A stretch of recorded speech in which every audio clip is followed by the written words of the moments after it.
Hi అండి, అందరూ ఎలా ఉన్నారు? బాగున్నారా? నేను బాగున్నానండి. ఇవాళ నేను మీ ముందుకి వంకాయ పచ్చి పులుసు అంటే చాలా మందికి ఇష్టం.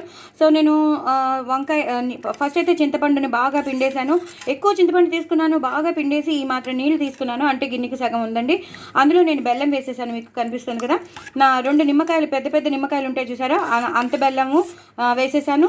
అలాగే చింతపండు కూడా 2 నిమ్మకాయలు అంత ఉంటాయి చూసారా, అంత చింతపండు వేసేసి బాగా పిసికేసి ఆ రసాన్ని తీసేసుకుని అందులో నేను కొంచెం ఎక్కువగానే బెల్లం వేశాను. కొంచెం తీతీగా పుల్లగా ఉంటే బాగుంటుంది కదా, మరీ పుల్లగా ఉంటే కూడా తినలేరు.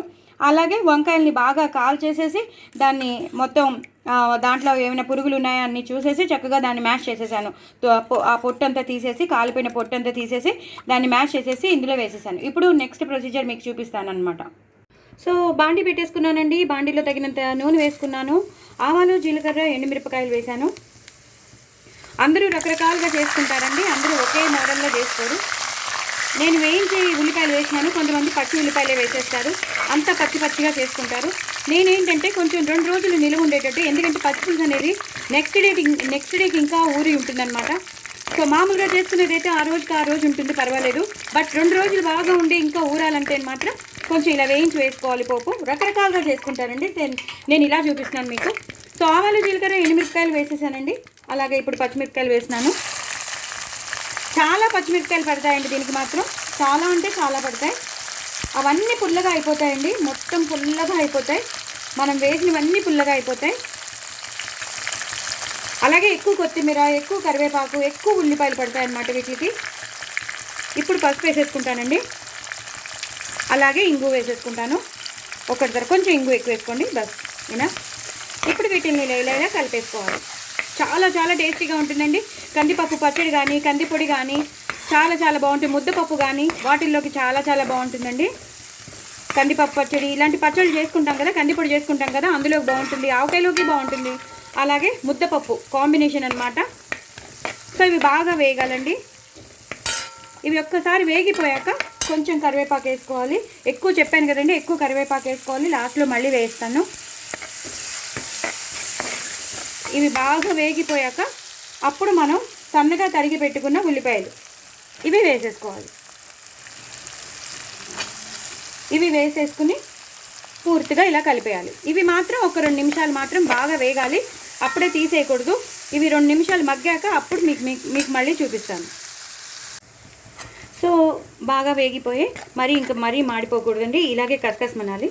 ఇప్పుడు ఒకటి తర్వాత ఒకటి వేసేసుకుందాం. కొంచెం కారం వేద్దామండి, కొంచెం కారం, ఎక్కువ అక్కర్లేదు. మనం ఎలాగో పచ్చిమిరపకాయలు ఎక్కువ వేసాం కాబట్టి. అలాగే కొంచెం ఉప్పు, దీనికి రుచికి తగినంత ఉప్పు. ఇందాక మనం వేయలేదు, జస్ట్ వంకాయలు మ్యాష్ చేసి వేసాం, అలాగే బెల్లం వేసాం. ఇప్పుడు ఆవాలు, మెంతుల పొడి అది కొంచెం, అలాగే ధనియాలు, జీలకర్ర, మిరియాలు చేసిన ఆ పొడి, అంటే అందులోనే ఉందన్నమాట. ధనియాలు, జీలకర్ర, మిరియాలు అవన్నీ చేసిన పొడి. ఇంకా వేరే గరం మసాలా అలాంటివి వేసుకోకూడదు, బాగోదు.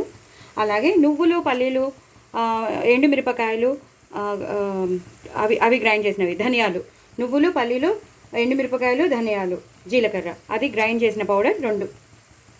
రోస్టెడ్ అండి, రోస్టెడ్ చేయాలి. అవి నూనె లేకుండా రోస్ట్ చేసినవి. నువ్వులు, పల్లీలు, ఎండుమిరపకాయలు, ధనియాలు, జీలకర్రని రోస్ట్ చేసిన పౌడర్. ఇదంతా బాగా ఇలా కలిపేసుకోవాలన్నమాట. ఈ పౌడర్స్ ఏవైతే మనం వేసామో అన్నీ బాగా కలిపేసుకోవాలి. కలిపేసుకున్నాక ఇప్పుడు లాస్ట్లో కొంచెం కరివేపాకు చెప్పాను కదా, అలాగే కొత్తిమీర చాలా మస్ట్ అండి, ఇది లేకపోతే అసలు అవ్వదు. సో మొత్తం అంతా కలిసిపోవాలండి.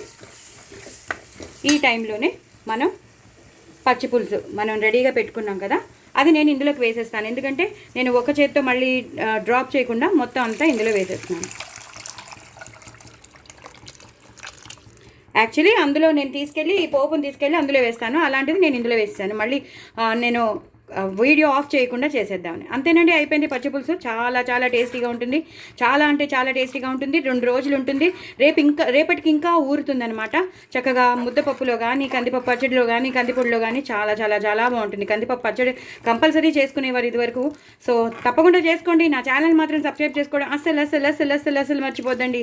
చాలా టేస్టీ అయిన వంకాయ పచ్చిపులుసు చాలా టేస్టీగా ఉంటుంది. ఇదే కన్సిస్టెన్సీలో ఉండాలి, ఇలాగే చేసుకోండి. నేను చెప్పినవన్నీ వేస్ట్ చేసుకోండి, అద్దరిపోతుంది. అదిరిపోతుంది. అదిరిపోతుంది అంటే అదిరిపోతుంది. పిల్లలు కూడా ఇష్టపడతారు, పెద్దవాళ్ళు ఇష్టపడతారు. ఇంకా నేను చెప్పక్కర్లేదు, అంత బాగుంటుంది అనమాట. సో డూ ట్రై ఇట్ అండి. నా ఛానల్ మాత్రం సబ్స్క్రైబ్ చేసుకోవడం అసలు మర్చిపోదు. బాయ్ అండి.